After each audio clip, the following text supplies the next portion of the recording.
Il peut y avoir des dons affectés, c'est-à-dire des dons qui sont effectués pour une action particulière, désignée par le donateur, et des dons non affectés, c'est-à-dire le donateur donne à l'association qui est libre d'en effectuer l'usage qu'elle pense le plus pertinent.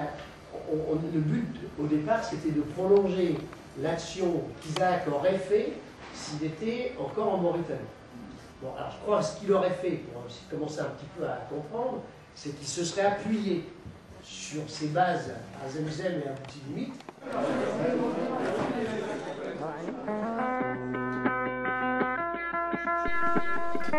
Après cette édifiante assemblée, voici quelques nouvelles de la localité de Zemzem. Deux événements ont retenu notre attention. Premièrement, l'accident du bus qui transportait les collégiens et lycéens de Zemzem à Boutilimite. Suite à une rupture de la crémaillère, le bus, vide de tout passager, a heurté un pylône sans faire de victimes heureusement.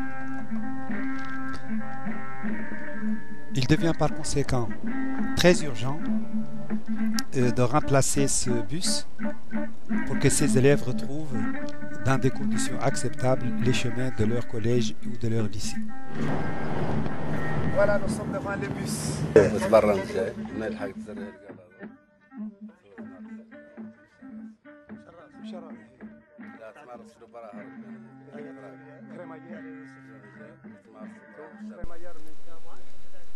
Le second événement concerne la mise en route d'un projet maraîcher juste à proximité de l'école de Zemzem.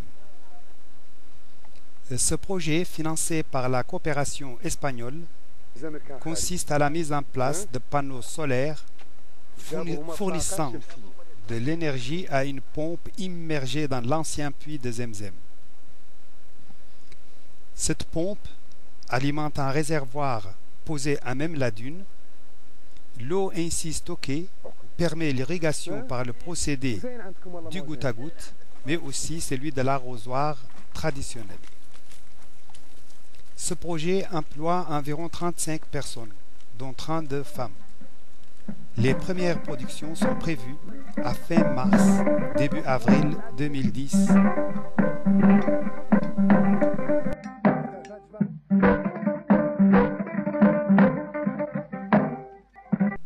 Par les besoins exprimés par le nouvel instituteur qui a pris ses fonctions il y a à peine 3 mois.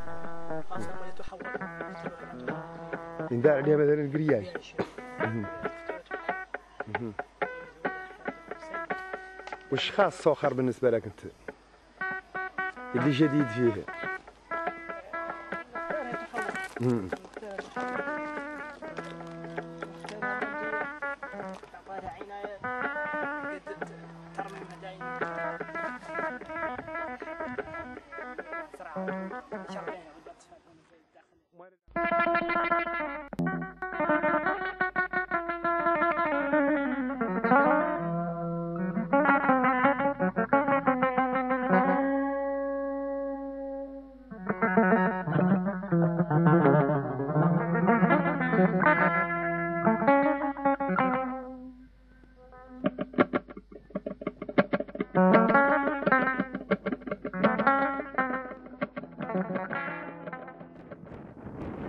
Donc, ce qui manque ici, ce sont les tables. Ce sont les tables, les chaises. Bureaux et les chaises. Les enseignes. Voilà, mais l'école quand même est terminée. Oui, elle est terminée. Mais bon.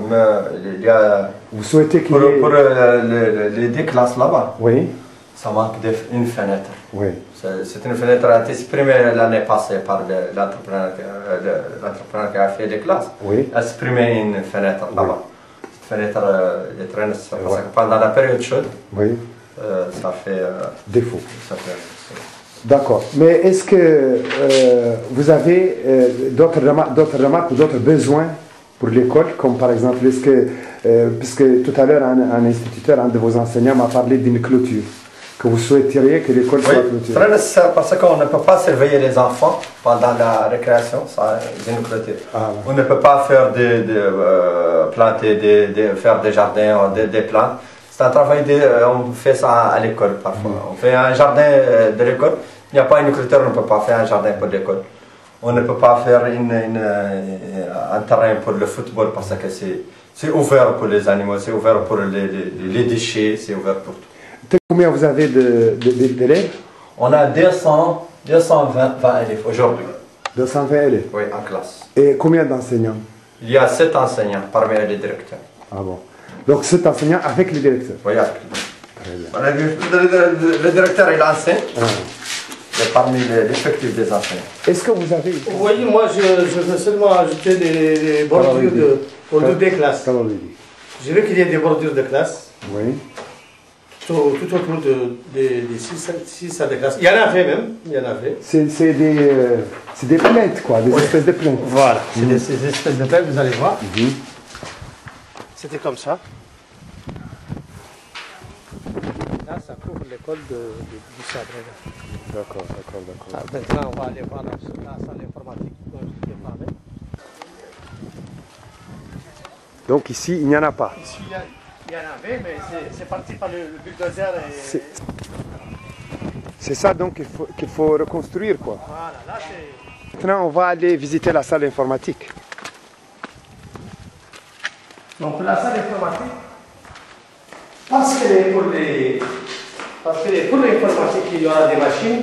On a voulu qu'il y ait un faux plafond, Oui. qu'il y ait de chaos, et qu'il y ait des vitrines aux fenêtres et à la porte, pour qu'il n'y ait Pour pas les protéger, quoi, des sables et tout ça. pour qu'il n'y ait pas de poussière et pour protéger D'accord. les machines. Ok. Voilà, donc tout ça, en plus de l'électricité. C'est Abdallah Eldani qui est le président de l'association des parents d'élèves. Avec la personne adjointe et c'est le directeur de l'école.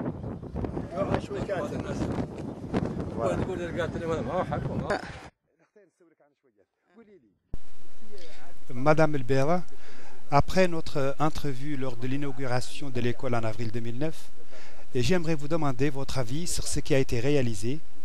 Vous devez vous en douter, votre avis est très important pour nous en tant que représentante des parents d'élèves.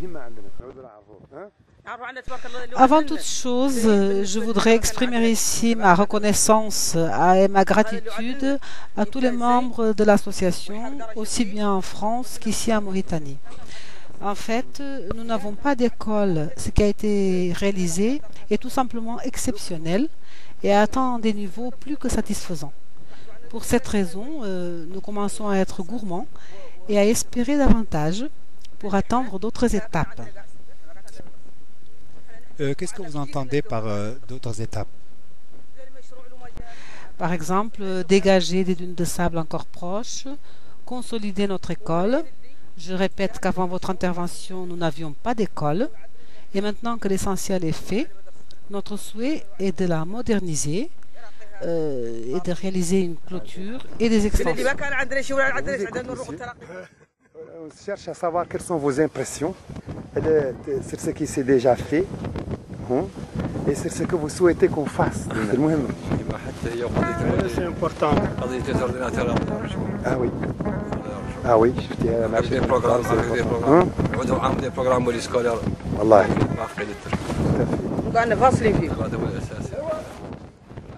C'est la récréation.